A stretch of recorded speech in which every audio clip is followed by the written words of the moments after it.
Hey guys, thanks for tuning in today. I want to go over a few things with you. There's a few things that when I first started learning leather, I had no idea what they were, what to get, anything like that. And so I'm making a little bit of a beginner series here of things, how to do things. And so we'll jump right into it. Today we're talking about leather. So what kind of leather do you need for the project you're trying to make? You know, are you trying to make just a single knife sheath for yourself? Are you looking into getting into a business maybe for this kind of stuff eventually? So that's kind of the question you need to answer yourself as far as what you're going to do with this leather. So first we'll kind of get into, you know, very beginner, somebody that maybe is making a knife sheath or a wallet, something super simple for themselves, and it's just a one-time deal. They're not probably going to make anything more. And so we'll first start with, like, where can you get your leather? When I first started getting leather about 2 years ago, I didn't really know where to get it. I was told by somebody I could get some from Hobby Lobby. So that's where I started.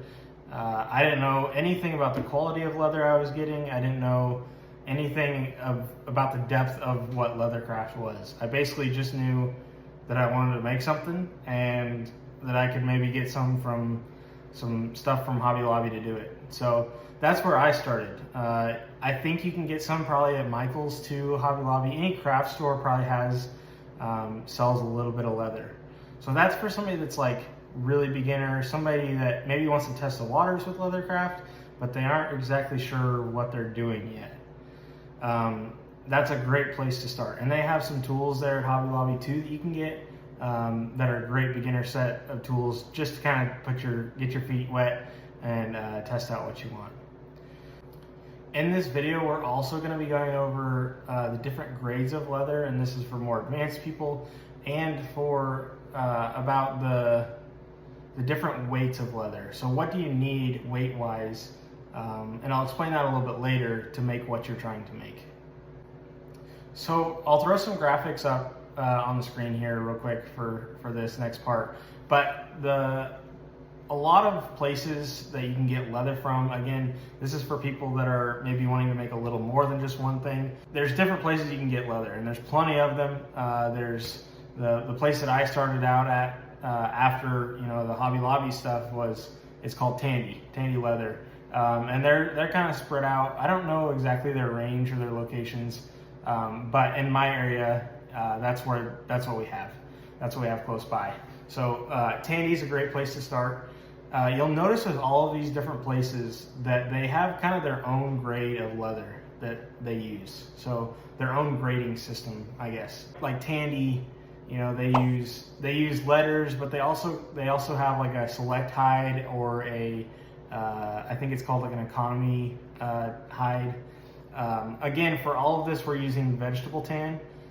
There's different avenues you can go with different stuff.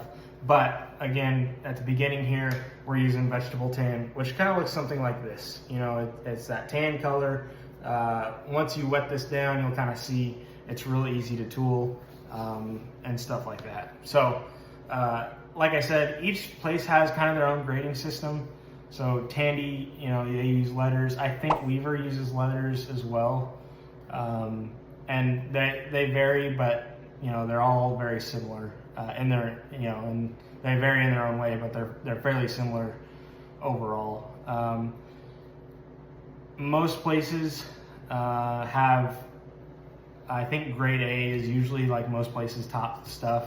And that's like, you know, there's less blemishes on it. There's less scratches. There's no brands. There's no, you know, the follicles, the grain is all, you know, looks pretty standard all across the board. Then there's, you know, your higher end stuff like Herman Oak, and which I'm getting ready to purchase some. I haven't done it yet, but I'm getting ready to, so I can get my hands on it and work with it. They have all sorts of different grades and stuff. Herman Oak, at least to my knowledge, is some of the best stuff that you can get.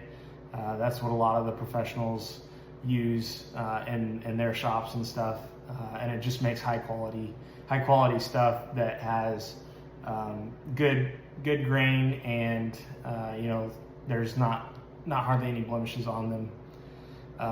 The lower grade stuff that you'll get from anywhere will have, it'll have a scratch. I'll throw some pictures up here.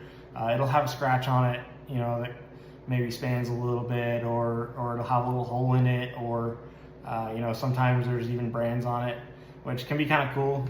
I haven't used them for a project yet, but I've got a couple hides that have had, they've had brands on them.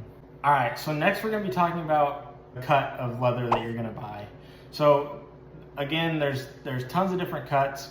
There's sides, there's shoulders, there's single shoulders, double shoulders. There's some places and most places will sell like the belly separate, and so there's all sorts of different types. Well, which one you need, and I don't know the difference between this. I don't know what that is. I don't know what this is.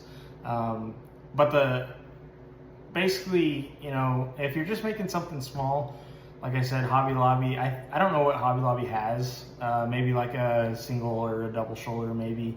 But again, it depends on what you're making. So if you're wanting to go like straps, so if you're wanting to go with belts or slings, stuff like that, you're gonna want to get a side. That's what most people use, and that's just because of the length of it, and where it comes from the cow. So there's some people for smaller strap stuff will use like a double shoulder or something. To my knowledge, that works okay, especially if you're first starting out. A double shoulder is a great place to start because it's enough leather to do stuff with. You can make a strap with it. You can make a knife sheath. You can make a wallet. You can make whatever it is that you're trying to make. You can pretty well make it with a double shoulder. Again, like I said, as you get deeper into it, you'll want to start using like a side for your strap stuff, because of, again, it's cut lengthwise on the cow.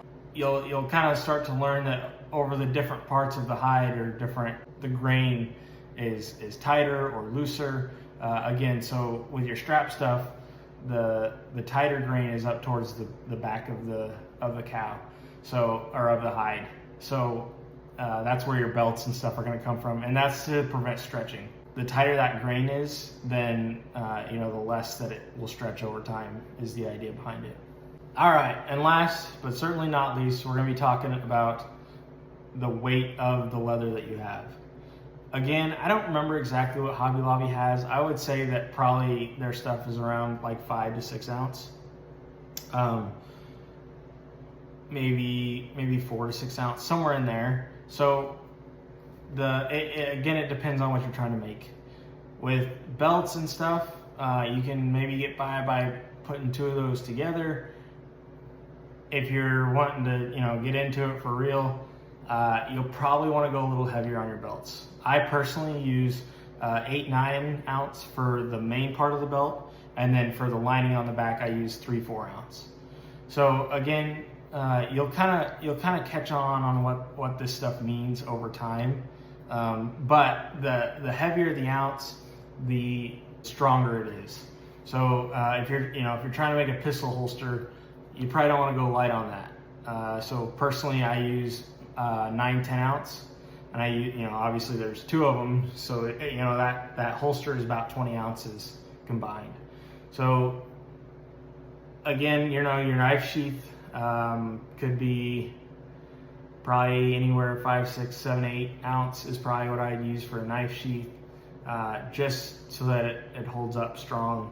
And there's a little nuance to a knife sheath as well with the welt between the folded piece of leather to keep the blade from cutting the thread. But if you're making a wallet, like a 5-6 ounce backing is great. And then for pockets, I personally use 1-2 ounce for the pockets.